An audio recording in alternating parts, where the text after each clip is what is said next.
Est-il permis de lire un livre d'un imam chiite qui parle de la tentation du matérialisme et les réponses de l'islam à ça? De quel islam il va parler quand il va parler des réponses de l'islam au matérialisme?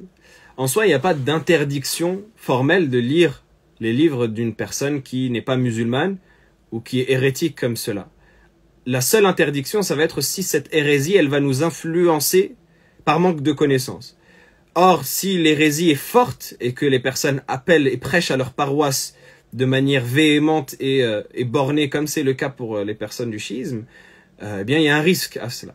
Donc, quand il va parler de la tentation du matérialisme, et il va amener les réponses de l'islam à cela, il va parler de quel islam? Il va parler d'un islam qui va être orienté, qui va être biaisé, et qui va influencer la perception de la personne. Donc, forcément, quand on lit un livre de ce type, c'est généralement pour en profiter. Or, de quel profit on va tirer d'une source qui est polluée? On ne peut pas boire d'une eau qui est polluée. Donc c'est la même chose ici. Ce que je tendrais à dire, c'est d'éviter. Mais est-ce que maintenant il y a une interdiction, une censure totale? Non.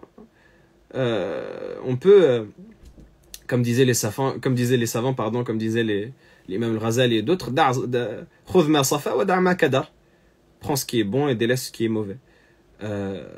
Parce que cette personne-là, elle ne va pas être pire que ce que Nietzsche dit dans ses ouvrages, ou que ce que Tolstoï dit dans ses ouvrages, ou que des ouvrages de n'importe quel autre auteur.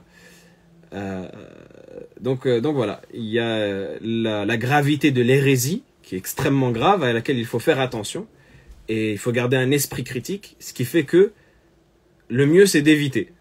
Maintenant, si la personne veut feuilleter ou lire, tout en faisant très attention au fait qu'il y a un parti pris qui va être pris par l'auteur et que la source de laquelle on lit est polluée, bien, au risque et péril de la personne qui va lire.